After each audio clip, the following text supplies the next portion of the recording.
normally speak from that side. So if I end up pointing at the wall, you'll understand I'm really pointing that way. I'm Dan Zeitlin. This is Little Pistols, Bigger Scores. When I started as a little pistol, I'd just come from a few years at a large multi, and I realized it was going to be a different game. And I went out looking for information on how to do that. And I found a lot of things about stacking Yagis and how far apart your towers need to be, and I couldn't relate to any of that. So I put together this collection as I learned, and when I finally got some measure of success, I put it into a presentation and started to pass it around. And this is a culmination of that. I've got things to say about little pistols, but it really applies to everybody. So whatever you learn here, you don't have to forget, or if you're not a little pistol now, it'll still apply. You can see there's quite a bit of stuff here. I've got a lot of slides. I'll go through them quickly. I just want to call your attention to Appendix A. This is a collection of best practices, and it's sprinkled throughout the presentation, but it's collected there. So at your leisure afterwards, you can look through those and maybe bounce them against the way you operate and perhaps find something that you haven't thought about before. Like any other great endeavor, contests have certain elements that make them successful historically, and these are the kinds of things that you need to think about. And we'll go through these one at a time and then maybe spread them out a little bit.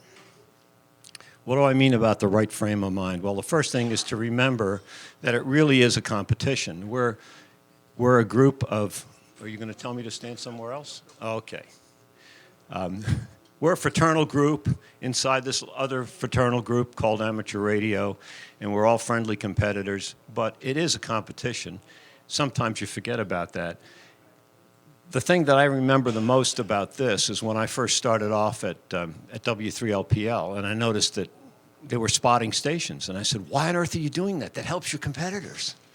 And Frank said, yeah, that's the idea. He says, we want a level playing field. So it is a competition. I'm not sure I agree with Tree that it's a jungle, but sometimes it seems that way. You're not alone. If you don't have a tolerance for a lot of noise and extracting information from a lot of noise, then contesting is probably not where you want to spend a lot of your amateur radio time. You may be happier somewhere else. This is a skill that, or tolerance that you need to have. And the last one I added myself, that's my attribution.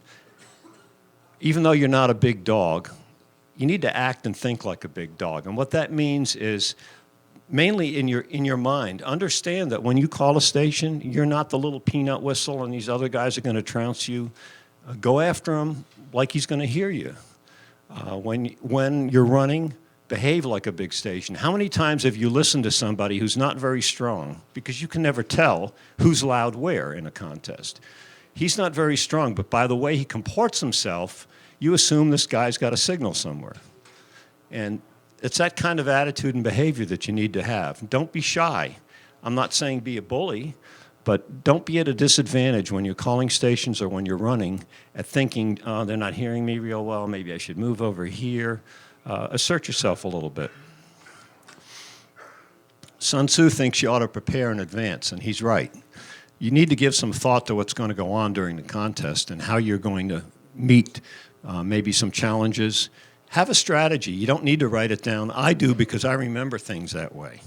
So what do you expect to happen when are you going to make band changes? And then what if things don't go the way you think? That's fine. It's only guidance. It's all it is. But the mere fact that you've thought about it before the contest will give you an advantage when you're in a contest and something happens or you're not quite sure what you want to do next. Make sure everything works before the contest. Has anybody here ever jumped into the contest without testing his stuff first? Yeah. And, you know, it can be from anything from trivial to a disaster when you do something like that. So at the very least, make sure your software is working, the antenna and the hardware all works, that your switches are actually on your antenna, not at your dummy load. I've done that. That you're not on the wrong band. If you're not automated, most of us are not.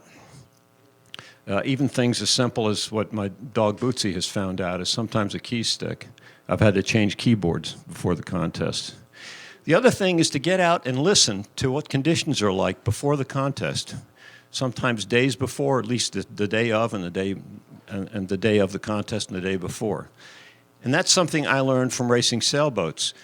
The people that go out to the starting line, the gun goes off and start to race, don't do as well as the people that go out an hour ahead of time and see where the wind shifts are, what are the currents doing. You know, these are all things you may have looked up in advance, but being out and seeing what have conditions been like. When do you expect 20 meters to open? When do you expect 40 to open? Is there going to be a surprise opening on one band? Maybe there's a chance that that might happen. And have a simple way to restart your software. If it used to be when I was using CT, I always had the same name. I called it contest, so it didn't matter. I knew what file I had to call. Now, with most of us, I think using N1MM, it comes up in the last contest you use, so it's not as big an issue. Talk about scoring now. Everybody here knows that scores are made up of QSOs and multipliers. My feeling is that the QSOs are the fuel, and the multipliers give you the boost. The multipliers are some finite number. They're limited. There may be a lot of them, and you may always have one more you could work, but the fact is that they're limited. The QSOs have a much deeper pool available to you. So you want to concentrate on the QSOs, and the multipliers are only worth the QSOs that you have, because you need something to multiply them by. And while the equation looks like it's the same both ways, the fact is you're always going to have a bigger number for QSOs, unless you have a really upside-down crazy contest. Might be possible, I suppose, in WPX. So you want to concentrate on making more Qs. So the key is more QSOs. And since the time is fixed, that means that the rate has to go up. What drives the rate? Somebody has to hear you. And you have to be able to hear other people. It seems obvious, but it's a two-way street. You need to do both things. And usually at a fixed level, and this is intended to grassroots stations, I had 100 watts and a horizontal wire loop. That was my station. And we're talking about stations here with wires, maybe a small tri-bander and a transceiver. The best thing I could do is make better antennas, and that's true for all of us. Operating efficiency, waste less time, and use the operating practices, the things that I call best practices. Where do these QSOs come from that we're trying to get? Well, there's one group that comes from stations that are calling CQ. We all hear them. You pretty much work them all, because usually if you hear those guys, you can work them. They'll hear you. And you can generate very high rates in S&Ping, especially if you're assisted. But even if you're not, initially in the contest, you can do that. But there's also a limited number of those. And the ones you will never, ever work if you don't call CQ are the ones that are S&Pers that don't call CQ. And that's actually the vast majority of the contacts. So if you don't run, how many people here don't run as a practice or run a very small percentage of the time? Okay, so most of you are runners already. That's great. So you need to run, and you need to have good practices to make the most of your running time. The pool's much deeper, as I say. It'll sustain your rate, and the multipliers will come. As you work the stations, the multipliers will come in. When conditions are good, of course, they favor you. When conditions are bad, you're probably not going to be as successful, and you may find some contests where you S&P most of the time. Another way to look at the rate is the way we started by saying there's a fixed time and you want to make more Qs, is to turn it upside down and say look at it as time per QSO. And what you want to do is minimize the time you spend on each QSO. And if you do that, your rate will go up. There's two pieces to it. There's the time in the QSO and there's the time between them. You want to minimize both of those, and there are techniques for doing that. On phone, on CW, it's worst wasted characters, but on phone, how often have you heard, please copy my number, whatever it is, or thank you for? These are time wasters, and it seems trivial, but if that same amount of time were spent in the next QSO, or calling CQ, or turning the dial to the next QSO, your rate would go up. Avoid repetition. If you're the conditions don't warrant it. If you have no reason to believe you're not being heard, there's no reason to repeat things.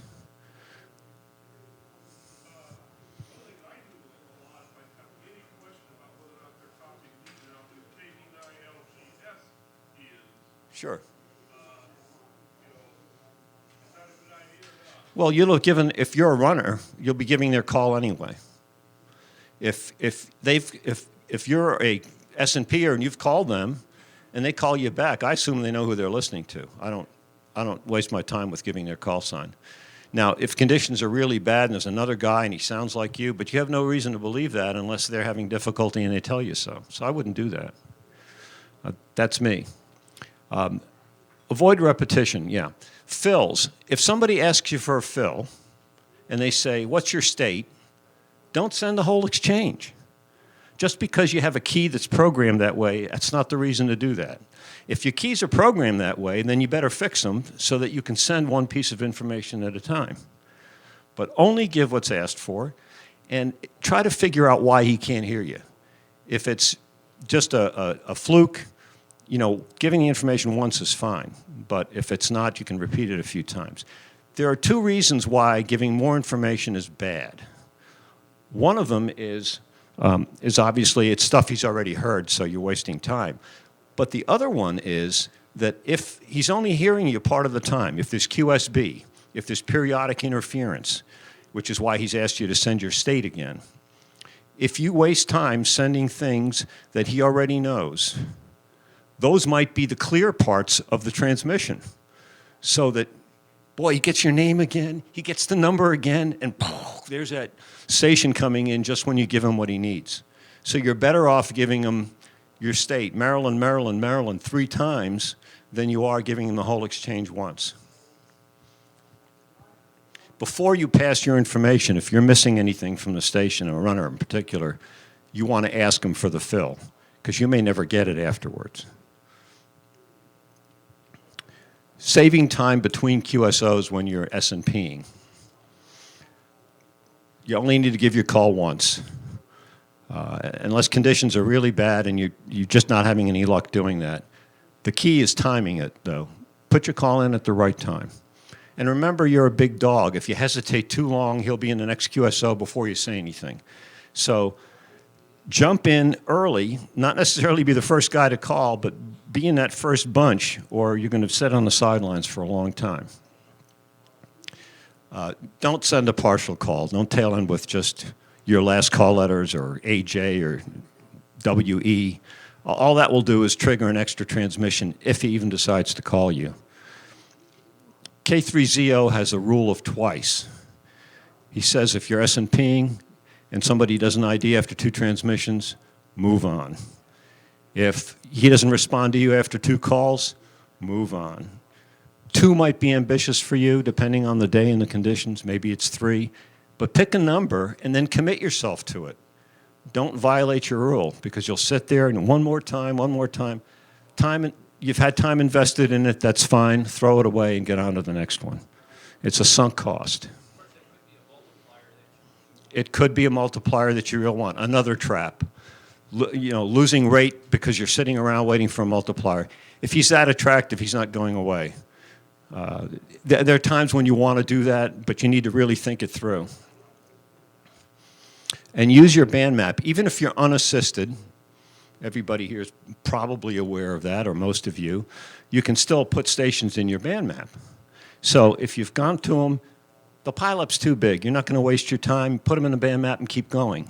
That way you have a pile of stations that you can go back and work when you need to fill in some time and you can't find any new stations.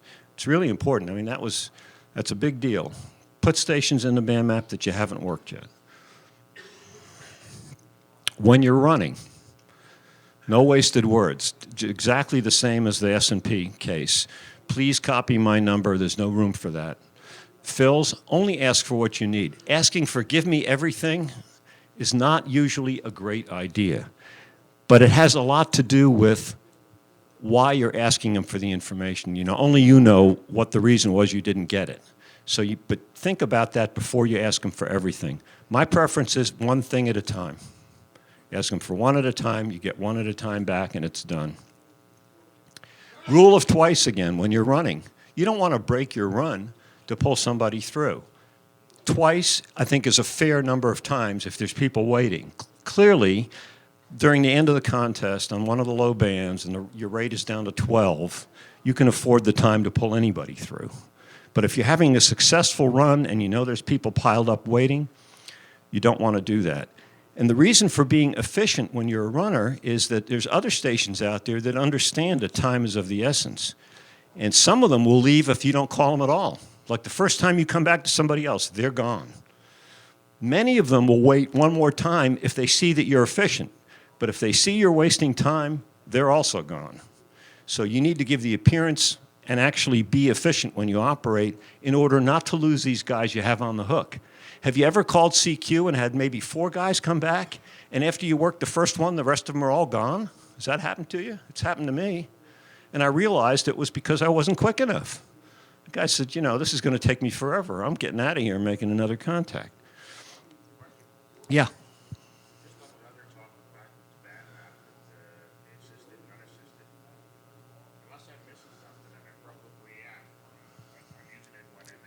Yes, okay.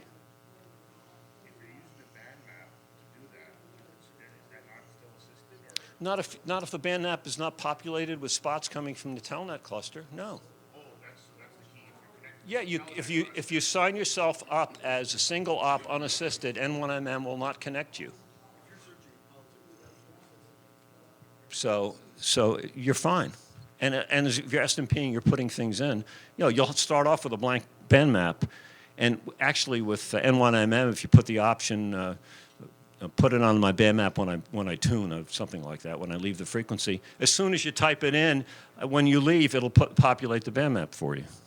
So you don't even have to do that consciously anymore.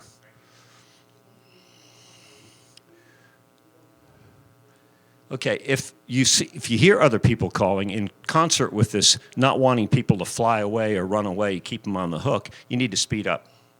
So if you're on phone, talk faster. If you can be briefer, you know, and still be intelligible. They know your exchange.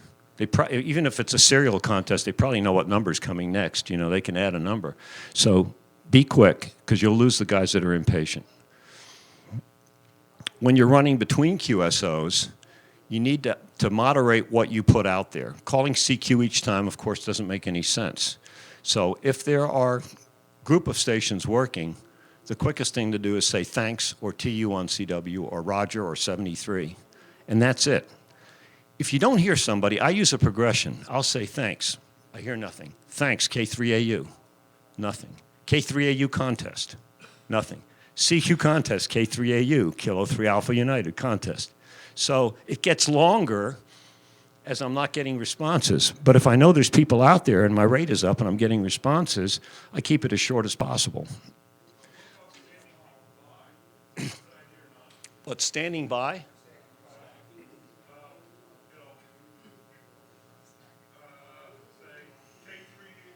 Oh, if you can...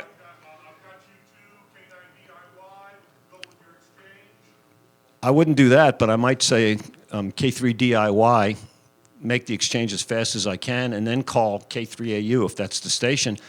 All I've lost is a really short call if he's still not there, and if I don't hear him right away, I'll say, you know, my call contest. That's it. So you give him a shot later on. If you can remember what his call was, that's fine in your stacking register. Use a situational CQ message. You know, when things are slow, make the CQ longer. When things are short, or hot and heavy, make your CQ shorter. I make sure that I throw in 2 CQs and twice my call at least once every several minutes, just because I want the RBN to pick me up. Now, I don't know. Sometimes the RBN picks me up without CQs. But hearing CQ or test twice, if you're on CW, and you're called twice, you'll get a hit on the RBN if you're being heard at all.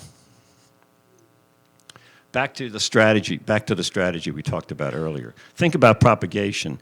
Frank gave a great talk this morning, and it made me start thinking about this again. You know, when do you expect openings to happen? Is there a chance that you're going to get something? Maybe there'll be an opening to Asia, you know, just at sunrise, or maybe there'll be a European opening at some other time. Think about that so you keep your eyes open. Now, it's easier, again, with most of us using N1MM and having available cues and mults pop up, but that's not a guarantee. You should have it in your head so that you know when you're checking. There's lots of ways you can look at propagation. Think about the time of day. When are people, there's a lot of casual contesters out there, especially in domestic contests. If it's lunchtime in California, I know the rate drops then. It just does if the band's open to California from the East Coast. So think about when people are eating and sleeping in other parts of the world. And just block out in your head or on this piece of paper when you, if in a perfect world, if conditions were good, when would you S&P and when would you run? In a practical matter, you do that with conditions. When conditions are really good, it favors the little guy because the difference between being 5 or 10 over 9 and being 20 or 25 over 9, in practical terms, in terms of running, isn't huge. Unless you're right up against one of those big guys, it doesn't matter. As long as you're loud enough to run, you can run. And when conditions are good, pretty much everybody in this room, I'm sure, can be loud. When conditions are lousy and marginal, then those few dB put you in the noise or put you down below S9. That's the time when you say, you know, I'm not going to spend a lot of time running in this contest. I'm going to S&P instead. But do it situationally, you know, as conditions change, figure it out. But you should always try to run if you can. The rate will be higher. It really will. In most contests, you're forced to choose an off time. So when you do it, think about looking at the records. Like I like to look at records of other stations in my area as well as my own and look at rates and say, well, if I got to pick a time to be off, you know, it's pretty clear I want to do it here. It's not as obvious as it seems when you look at the picture. It is, but if you haven't thought about it and you say, well, I'll see how the contest goes, and then pretty much at the end, you say, I wish I had another hour. Things are really good. The band's gone long, and there's multipliers out there, and I haven't worked them, but you already used up all your time. So start to think about that earlier in the contest about how much time you're going to reserve. I try to reserve a half hour. I'll take a break, go get a snack or something, just so I have a later option later in the evening, and then I'll either decide to use that time up or I'll hang out and use the time later on. And of course, everybody has personal needs you got to sync it up with. So you can't always be on when you want. Set an average rate that you want to achieve. I know that you can put hourly rates in N1MM or to WinTest, and you can, you know, see if you're meeting your targets or not. That's too much like work for me. This isn't a program. This is a contest. So the simplest thing to do is say, I need this average rate to make the number of QSOs that I want. And then I know, I look at that other chart and I say, I know it's going to be down here, it's going to be up over here, so I'm going to add 20 to it here, I'm going to take 20 off of it here, and you make your own curve that you expect to work. But you have that average in your head. And then if you're not meeting those averages, and the rate is changing and dropping, if you've been meeting it and all of a sudden things start to change, don't spend a lot of time trying to get the rate back up again. If you see it and it's an absolute trend, you need to change something.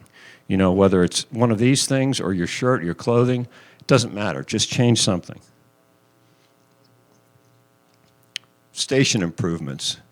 Sit down, and everybody knows where their station is the weakest. See what you can do about that. I know 40 meters is my weakest band, and the reason is my antenna. So I've been fooling around with that, trying to make it better. Attack the weaknesses with the big payoffs first, but don't forget the little things. If there's something you don't think will make a big difference, do it anyway, especially if it's easy, because those things all add up. And being a little pistol, if you can gain 3 dB, you know, that's one more increment, one more S unit above the noise level, or one more S unit of being stronger that you can be that you weren't before. You need to have an efficient way to operate. I used to have this cute little slide that showed that I had a stack of books to hold my microphone and all this other stuff.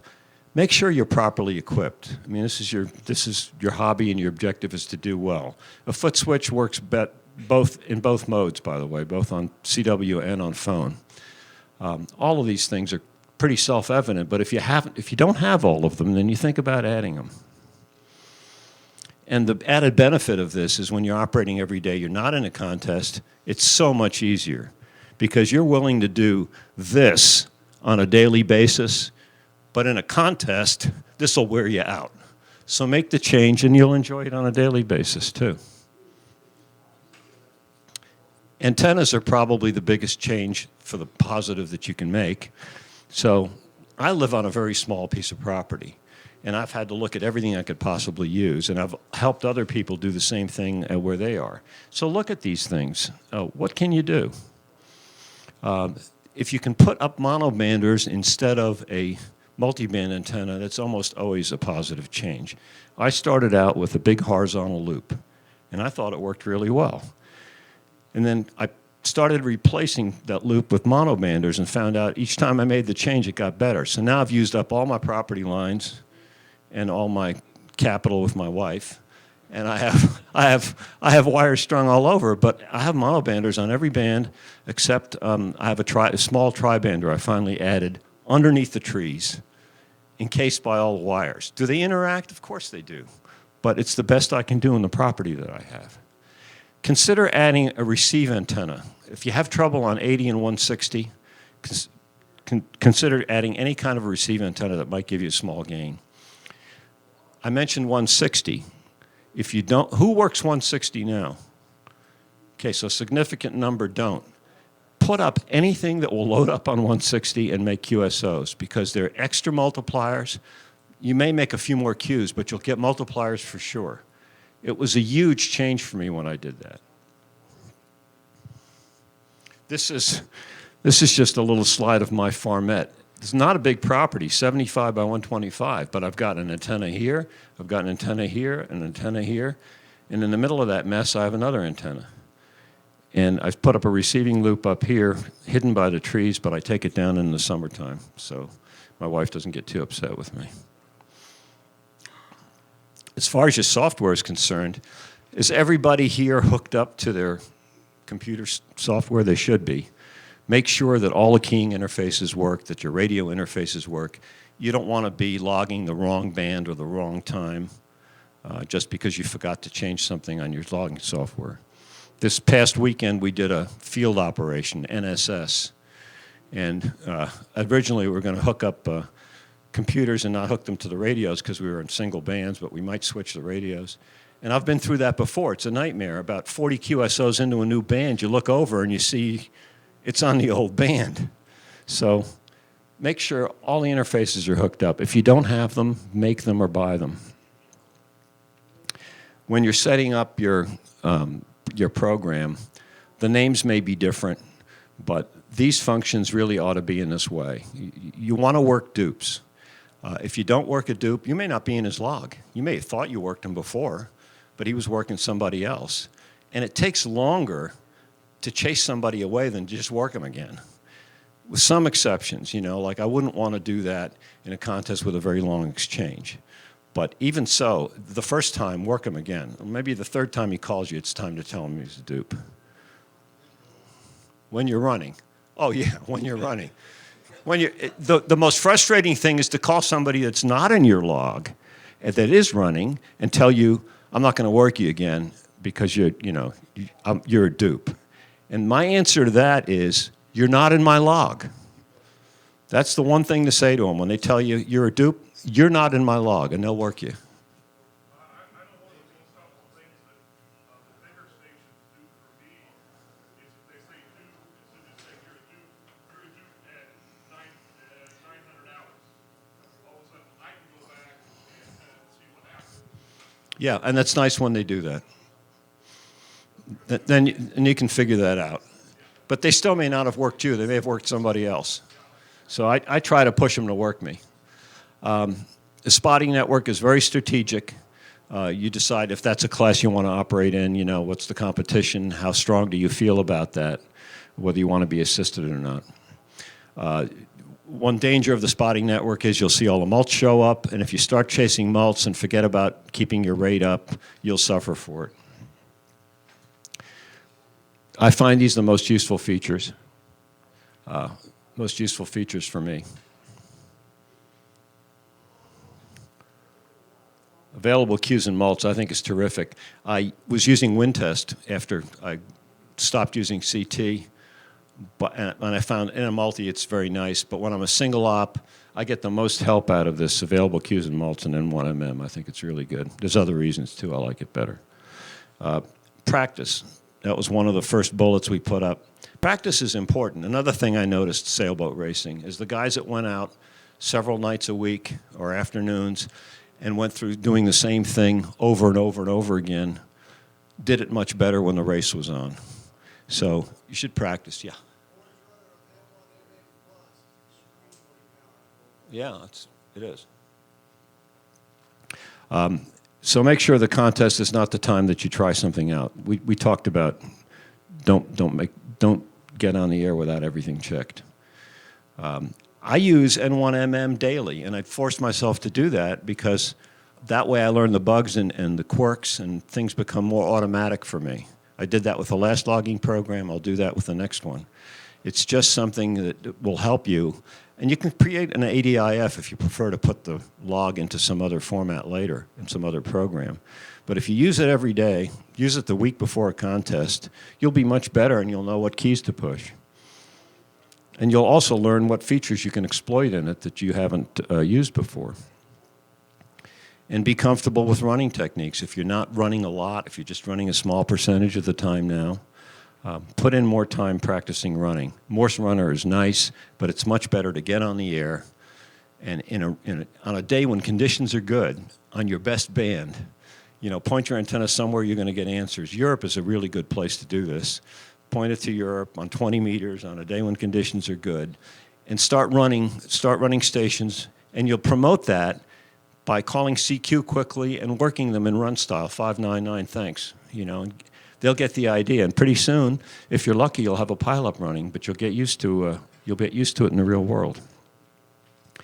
Bounce the way that you operate off of the best practices. Every point counts. No such thing as a contact that doesn't count, particularly towards the end of the contest. Anybody, anywhere, give me a call. Walk them through the exchange. This, again, seems obvious, but then again, you may not have thought about it. You want to work the bands that are going to disappear quickly. If it's a contest that starts at noon, let's say, you want to work the high bands before they close and then switch down. If it's a contest that starts in the evening, it's kind of the opposite. You want to start on 40 meters, forget about messing around with 20. You get 20 the next day. Start on 40 and work your way down. And maybe the time to chase multipliers is when things have slowed down between one band closing and another band opening. That's a time you can probably afford a better rate. Now, CT used to have something I really liked. It said each multiplier is worth so and so many Qs. N1MM has something that I can't relate to that tells you that. But the idea is that if you're going to make 1,000 Qs by the end of the contest and you're going to have 300 multipliers, then at that time anyway, a multiplier is worth 3 QSOs. Is your rate such that you want to waste time chasing a multiplier if you could have made 3 or more QSOs? That's the thought process. So don't get caught up on that. And keep your eye out for high probability and low probability openings. Yeah. And mults will call you at the end. They'll call you all the time, but at the end of the contest, you'll find some rare mults calling you too. They're starving for contacts. If you can move if you have the time, if your rate is slow enough, move your multipliers if you can. Just give them a frequency. Can you meet me on 7.0, blah, blah, whatever it is? And sometimes they'll say no, but if things are slow for them, they'll say yes. And you've gained another multiplier, a band multiplier.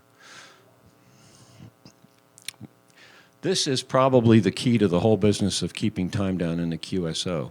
Maintain a friendly sense of urgency. We don't want to be super businesslike, but it is a contest, it is a competition. People should understand that. Cute phonetics don't work well in a noisy environment. The standard phonetics are there because people know what the words are. So don't try to something cute there. It doesn't work. Names of countries work. The older phonetic alphabet works. But other than that, I wouldn't mess around with it. Sideband signals are wide. So if there's a strong runner, You want to be far enough away from him. You may not hear him as very strong. This is that business of you can never tell how big a gun is from his signal at your place. But if you have the sense that he's a big gun or you see him spotted, you want to move away at least 3 kilohertz away from that guy on the sideband side to make sure you're not covered up. When you're working split, I think by now pretty much every contester has the ability to listen to another frequency as a second receiver. If you don't have one, you should consider a radio that has one. Listen to what's on your own frequency so that you're not calling at the same time as 5 other guys, or that you're not calling at the same time that clearly somebody else is much louder. Listen for a slot and go for it. If you're not being heard on CW, these days I find a lot of contesters close their bandwidths down. I try to operate with as wide a bandwidth as I can, and I only narrow it down when it becomes impossible. But if you may not be in their bandpass, so move your frequency a little bit. Some other things that ways you can distinguish yourself are through changing your weight or your speed on your keyer. You can't always do that easily with internal keyers, so you should have an external keyer to do that. Change your speed. If everybody else is calling at 35 words a minute, call at 25. You'll stand out. Those things latch on to people's minds. The difference is, it's just like in traffic. If everybody's going the same speed, it's all smooth. But if one guy is either a lot faster or a lot slower, he stands out. Now in traffic, that's not good. But in a pileup, it's great. You want to distinguish yourself. Oh yeah, and the other thing is, the spotting network. You have 2 choices in N1MM, for example. You can have yourself spotted on. You can have the spots come in on the frequency that they're really on, or you can have it randomized and moved around. I don't like the randomized because I click on the spot and I'm way off frequency. But the result usually is that when you hear a bunch of stations calling you, it's a result of a spot when you're running, and they're all been put on the same frequency because they're all clicking on that spot. So if you're one of those stations, you want to be off that frequency a little, but do it manually. Don't let the software do that for you. And if you're not, you don't think your CW speed is up to it, don't let it keep you from entering CW contests. Just start higher in the band, or start by S&Ping. You can copy those stations over and over again. But when you feel like you're ready for it, call CQ, do it high in the band.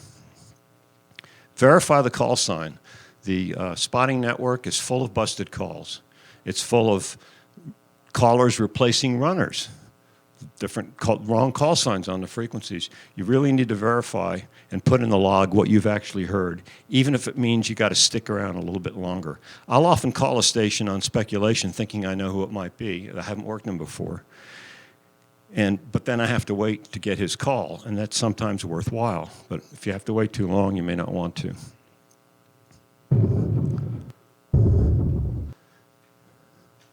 Fresh meat. Everybody's fresh meat at the beginning of the contest. I like to start S&Ping and just go on a feeding frenzy. I call everybody I run into because they're all fresh meat, and especially if I start on one end of the band, I do this. If I come to a clear spot, then I switch and call CQ. So you take advantage of the fact that they're all fresh meat because you can call them and work them quickly. But as soon as you find a place to operate, start calling CQ. If you think conditions are such that you will never be able to get the same rate on CQing as you are S&Ping, if you've got some enormous rate, that's up to you. Keep going if you want.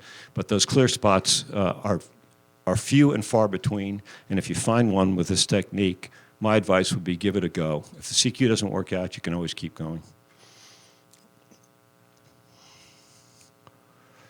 It's called CQ late in the contest because now you are fresh meat to the stations that have been running the whole time, especially the big guns. If they don't have somebody else that they may not have called you if they don't have somebody running a multiplier station, or you're not a multiplier and they're not going to bother with you. More and more, though, you'll find the multis are working anybody they can with that second station to get their rates up.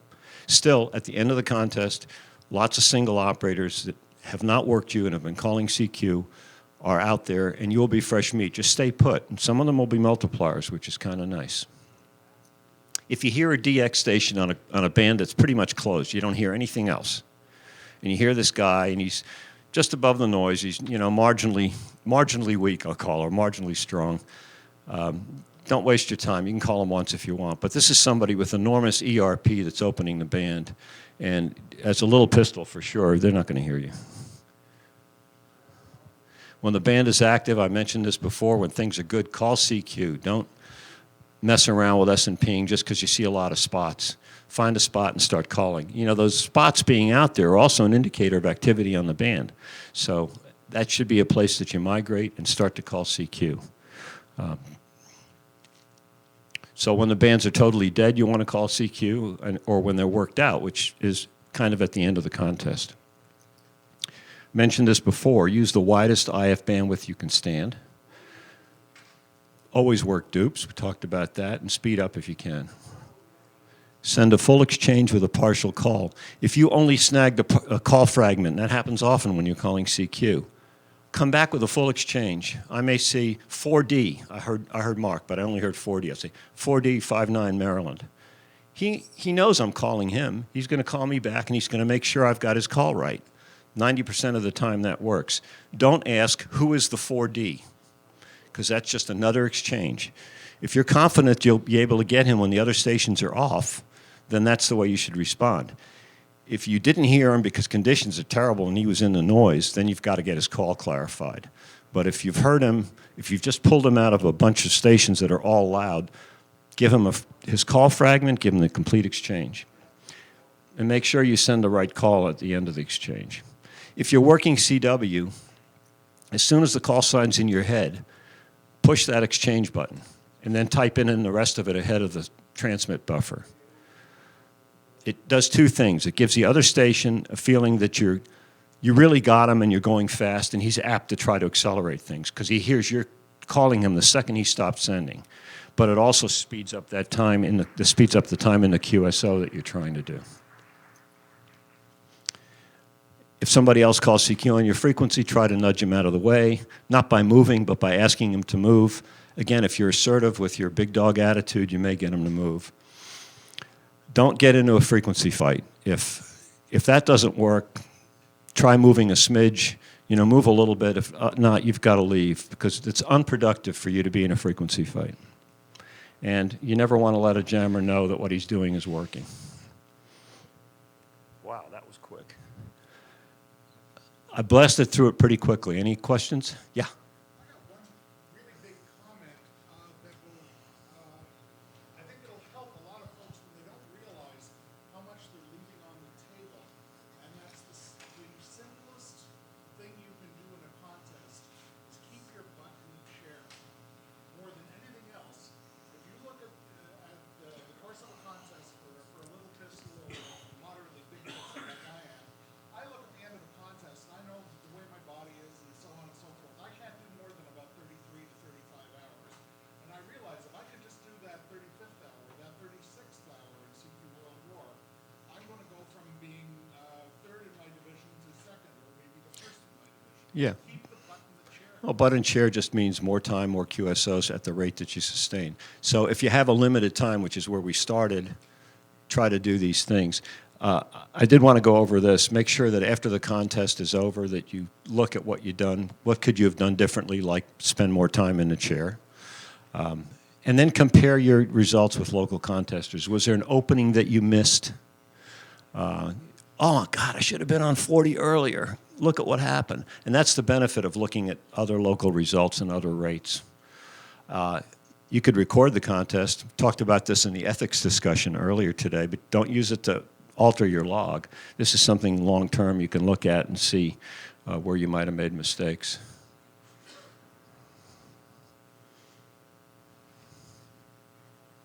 Okay, now it's over. There's an appendix. There's a little bit about SO2R in there, best practices, and very short survey of the contest loggers. This is an interesting statistic, by the way. Everybody pretty much raised their hand when I talked about N1MM before. I'm not surprised. This is CQ Worldwide 2015, and here's N1MM, and here's the others.